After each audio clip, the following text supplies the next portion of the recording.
आलोक और प्रियंका रामपुर गांव से थे। उनकी शादी को 8 साल हो गए थे और उनके 2 बच्चे भी थे, सोनम और अमन। आलोक और प्रियंका दोनों शादी के बाद शहर रहने आ गए ताकि अपनी आर्थिक स्थिति को सुधार सकें। आलोक और प्रियंका दोनों नौकरी करते थे, लेकिन बच्चों की वजह से प्रियंका को नौकरी छोड़नी पड़ी, लेकिन वो फिर से नौकरी करना चाहती थी। मैं सोच रहा था कि मम्मी पापा को भी हम गांव से बुला लेते हैं। हाँ, मुझे भी यही लगता है आलोक। पहले की बात अलग थी, हम इतने सक्षम नहीं थे, लेकिन अब हम उनका खर्च उठा सकते हैं। वो लोग यहाँ आएंगे तो उनका भी मन लगा रहेगा और बच्चों को भी दादा दादी का प्यार मिल जाएगा। आलोक और प्रियंका का मानना था कि उन दोनों को अपने माता पिता को शहर बुला लेना चाहिए ताकि उनके माता पिता और बच्चों को एक दूसरे का प्यार मिल सके और साथ में वक्त गुजार सकें। आलोक अपने पिता धीरज को फ़ोन करता है। प्रणाम पापा, आप और माँ कैसे हैं? हम दोनों तो ठीक हैं बेटा, तुम कैसे हो और बच्चे?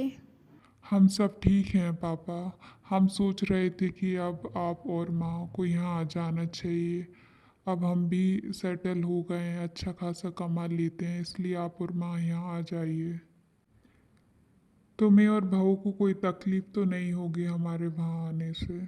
हमें क्यों तकलीफ होगी, बल्कि हमें तो खुशी होगी कि हमारे माता पिता हमारे साथ रहते हैं।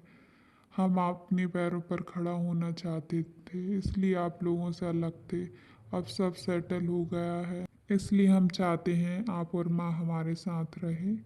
हम दोनों की टिकट करा देते हैं। धीरज अपनी पत्नी सरिता से। चलो अच्छा है, अब हम भी बेटे के साथ वहीं रहने जा रहे हैं। हाँ, अच्छा तो है, पर कुछ दिन पहले आलोक फ़ोन पर बता रहा था कि प्रियंका फिर से नौकरी करने वाली है। कहीं हमें इसलिए तो नहीं बुला रहे कि बहू हम लोगों से घर का काम करवाए और खुद आराम से मज़े में नौकरी करे।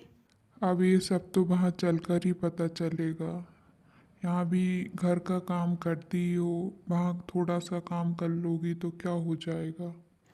आप ना कुछ समझते नहीं हो। हम सब समझते हैं। देखो बेटा और बहू इतने प्यार से बुला रहे हैं, वहाँ चल के कोई तमाशा मत करना। हम कहाँ कुछ करते हैं, आप तो जब देखो हमें यही सुनाते रहते हैं। सरिता को डर था कि प्रियंका उसे इसलिए बुला रही है ताकि वो सरिता से उसका घर और बच्चों को संभालने को दे सके और खुद आराम से ऑफिस जाकर नौकरी करे। लेकिन प्रियंका के मन में क्या था वो तो वहाँ जाकर ही पता चलेगा।